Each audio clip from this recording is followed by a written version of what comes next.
అదే RTV app వార్తల్ని క్షణాల్లో చదివే అవకాశం ఉంటుంది. ఒక న్యూస్ పేపర్, ఒక టెలివిజన్ ఛానల్ మీ చేతుల్లో ఎప్పుడూ ఉంటాయి. రాజన్న సిరిసిల్ల జిల్లాలో వేములవాడ సిరిసిల్ల నియోజకవర్గం, అదేవిధంగా చొప్పదండిలో బోయిన్పల్లి ఒక మండలము, మానకొండూరులోని ఇల్లంతకోట ఒక మండలంలో రైతులు పండించినటువంటి పత్తిని సీసీఐ ద్వారా కొనుగోలు చేసేటువంటి సెంటర్స్ను ప్రారంభం చేయడం జరుగుతూ ఉంది.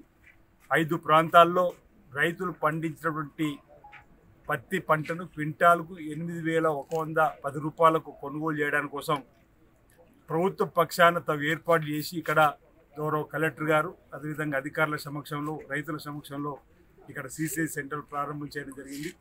ఈ సెంటర్ను ఉపయోగించుకోవాలని రైతాంగానికి విజ్ఞప్తి చేస్తూ ఉన్నాం.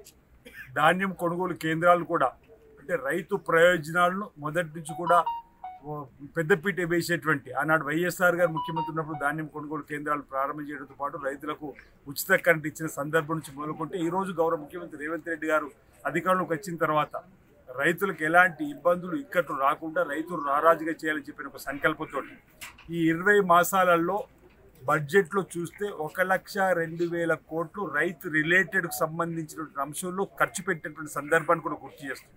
రైతులకు 1 టోకెన్లో 2 లక్షల రుణమాఫీ చేయాలని చెప్పి ఇచ్చిన మాట ప్రకారం 25,25,000 కుటుంబాలకు 20,650 కోట్లు కూడా రుణమాఫీ చేసి సన్నపు వడ్లు పండించేటువంటి 500 రూపాయలు బోనస్ ఇస్తున్నామని చెప్పి ఇచ్చేటువంటి కార్యక్రమాన్ని అమలు చేస్తుంది.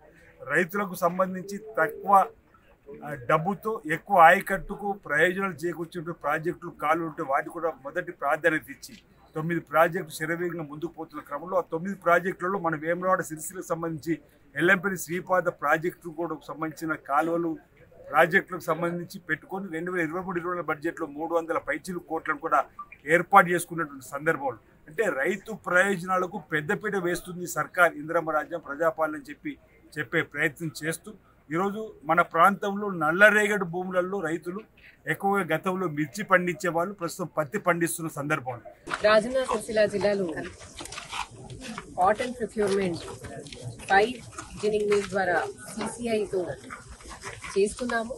మన జిల్లాకి వచ్చేసి 46,000 అబవ్ ఏకర్లో దాదాపు 5.5 lakh క్వింటల్ కాటన్ ఈ ఇయర్ ఎక్స్పెక్టెడ్ ఉంది. ఈ కాటన్ ప్రొక్యూర్మెంట్ కొరకు ఈసారి సీసీఐ ద్వారా ఒక కపాస్ కిసాన్ యాప్లో కంపల్సరీ రిజిస్ట్రేషన్ మరియు స్లాట్ బుకింగ్ చేయాలి. సో మీ అందరి ద్వారా రైతులతో అందరితో రిక్వెస్ట్ అంటే మీరు ఈ కపాస్ కిసాన్ యాప్లో ఖచ్చితంగా రిజిస్ట్రేషన్ అయ్యి స్లాట్ బుక్ చేసేయండి. అండ్ మీరు స్లాట్ బుక్ చేసిన తర్వాత ఇమీడియట్గా అన్ని millers, CCI, marketing and agriculture department కోఆర్డినేషన్తో స్మూత్గా ప్రొక్యూర్మెంట్ జరుగుతుంది. ఇదే ఆశిస్తున్నాం. చరిత్ర సృష్టించినోడు